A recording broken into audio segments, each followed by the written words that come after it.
Olá pessoal, sejam todos bem-vindos. Nesse vídeo nós vamos falar da análise da loja Renner, da análise contábil.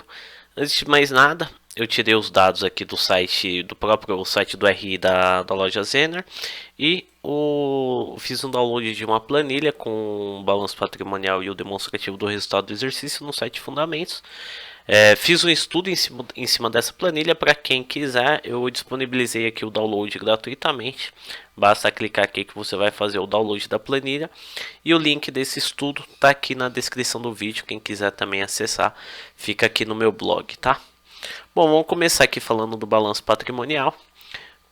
O ativo total, que são os bens e direitos que a empresa tem a receber, é o chamado lado positivo do balanço patrimonial, que é representado aqui pela barra azul.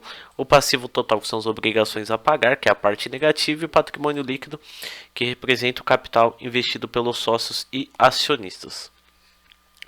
Bom, praticamente aqui de 2011 ao primeiro trimestre de 2021, a gente consegue analisar aqui que a maior parte do volume financeiro advém aí do ativo, ou seja, a maior parte do volume financeiro representativo aí do balanço patrimonial vem do ativo, dos bens e direitos a receber.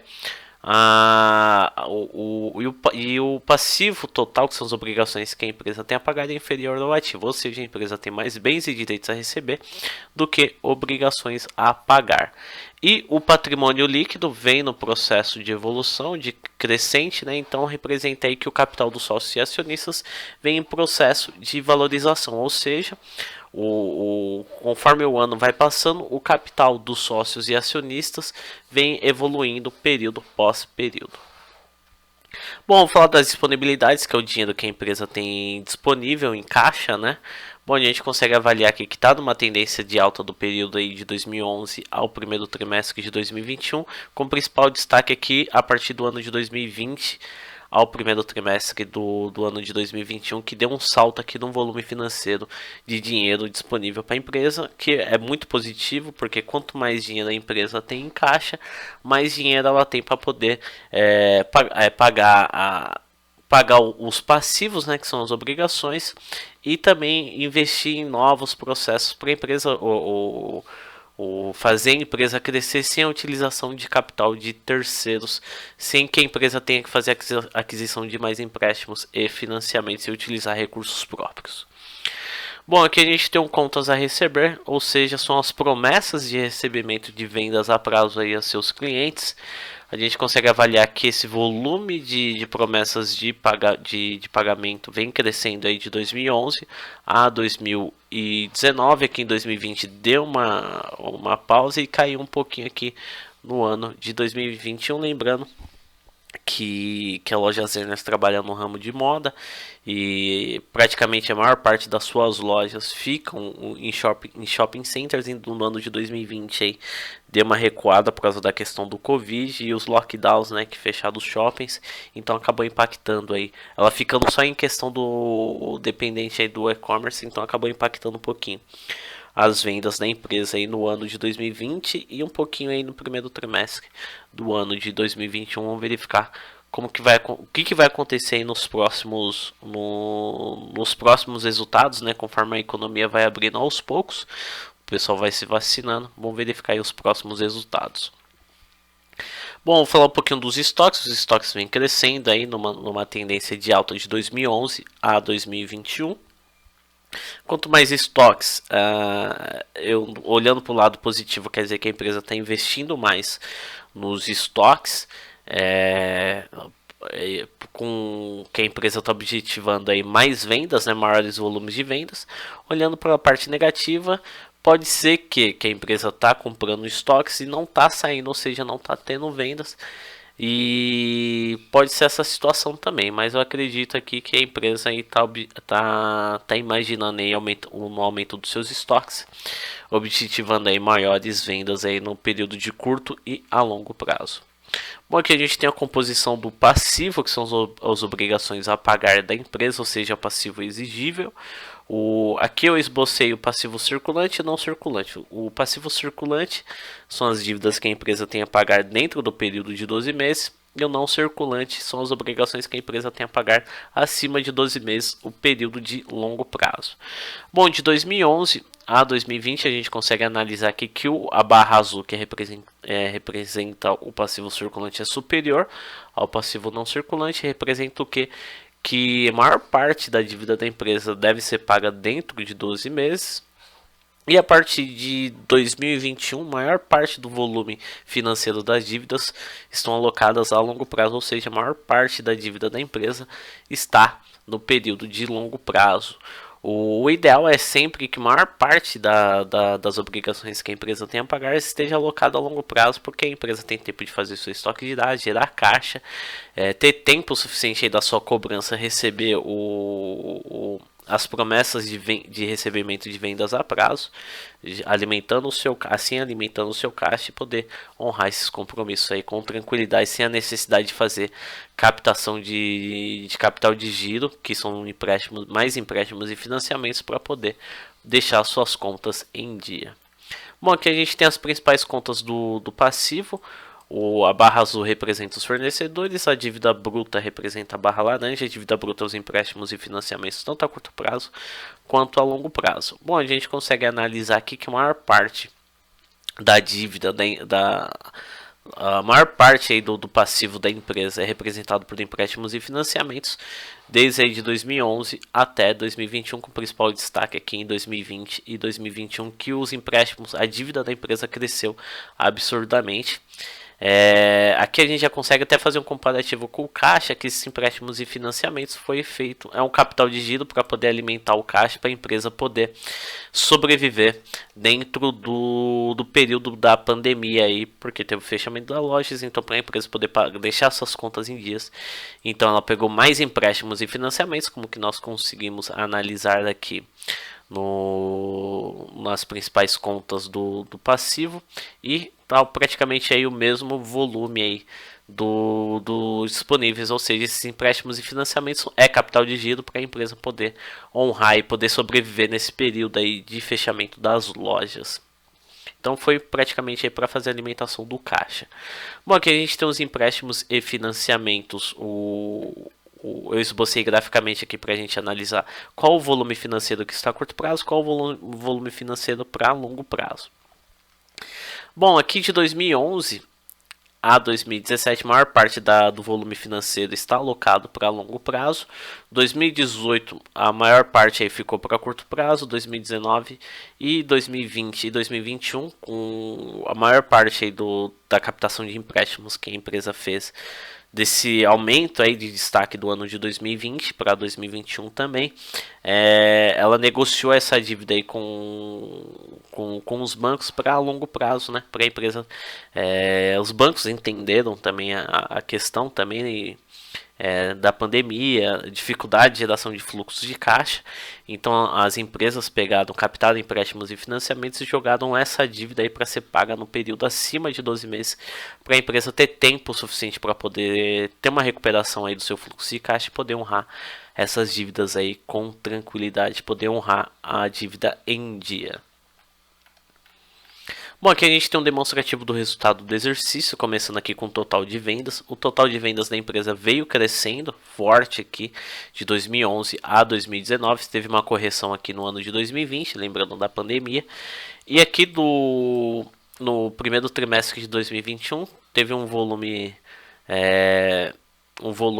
inferior aos períodos anteriores, porque os períodos anteriores nós utilizamos períodos de um ano, aqui é só o primeiro trimestre, então por isso que ele é inferior aos demais. Mas fazendo uma projeção, eu fiz essa projeção aqui, fazendo esse volume financeiro vezes 4, a gente consegue analisar que, fazendo essa projeção, até o final do ano, segundo o cálculo aqui da projeção, ele ainda vai ser inferior ao ano de 2020, mas vamos verificar. Mas aqui não é um valor real, é uma projeção, então tem que verificar e esperar o que vai acontecer nos próximos 3 trimestres, a apuração dos 3 próximos trimestres aí que estão por vir.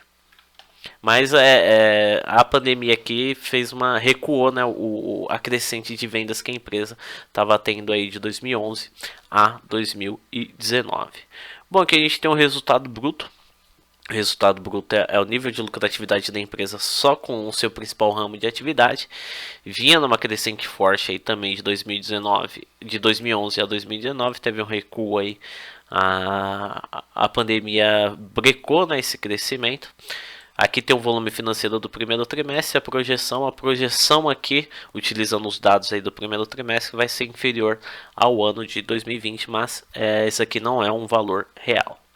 Bom, aqui a gente tem o EBITDA é o nível de lucratividade da empresa como um todo.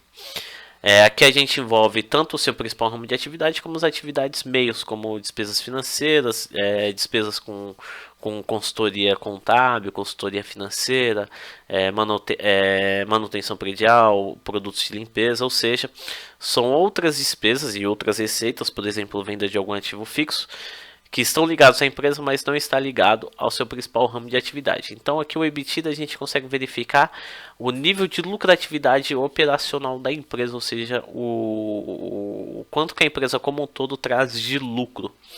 Bom, de 2011 a 2019 a empresa estava voando, estava crescendo forte em questão de resultados financeiros, estava voando aí de 2011 a 2019. Teve o break aí, a pandemia brecou os resultados, né?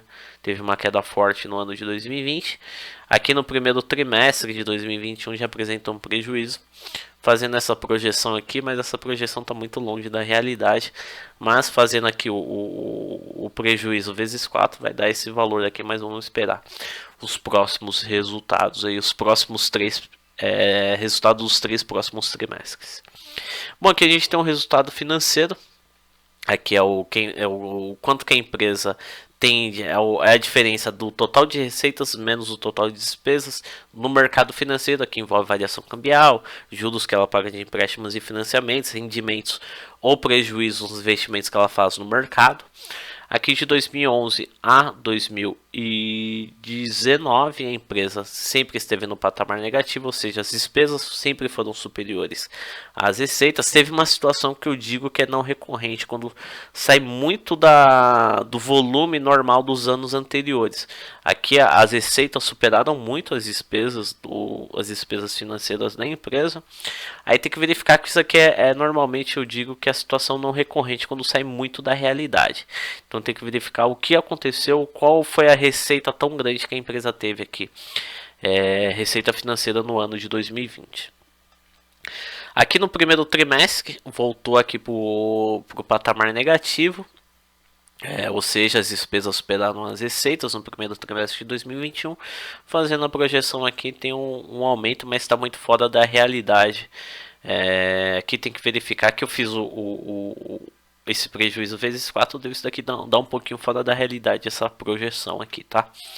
Mas aí tem que verificar o que vai acontecer nos próximos períodos. Bom, aqui a gente tem um lucro e prejuízo do período.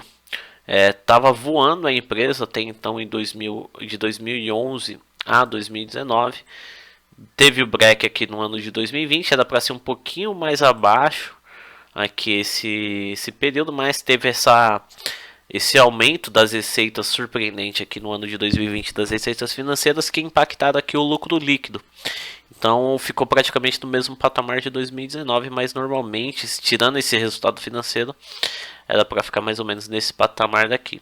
Bom, no primeiro trimestre do ano de 2021 já apresentou prejuízo, então tem que verificar o que vai acontecer nos próximos períodos.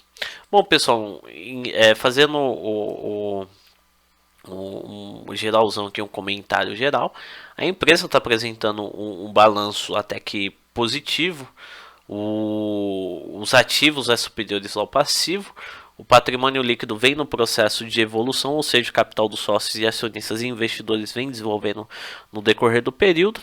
Em relação à questão operacional, em relação às suas vendas, teve o break aqui que a pandemia ocasionou. E o primeiro prejuízo aí até então do período estudado de 2011 a 2020 é que a empresa apresentou um pequeno prejuízo no primeiro trimestre. Então vamos verificar como que vai ser com a reabertura da economia aos poucos, né? Vamos verificar com o pessoal sendo vacinado e se Deus quiser a gente voltar à normalidade. É uma empresa aqui que tem bons Resultados financeiros acabou sendo atrapalhado aí nesse o ano de 2020. O ano de 2021 ela está tentando se recuperar aí, mas é uma empresa que tem bons números contábeis. No todo aqui do período histórico, né, pegando na questão macro, não na questão micro, no macro aqui a empresa tem bons os números contábeis. Bom, pessoal, espero que vocês tenham gostado da análise. Quem puder aí, tem aqui a fonte dos dados que eu retirei as informações. Quem quiser baixar a planilha aqui do estudo, basta clicar aqui em download e a planilha vai estar sendo disponibilizada gratuitamente.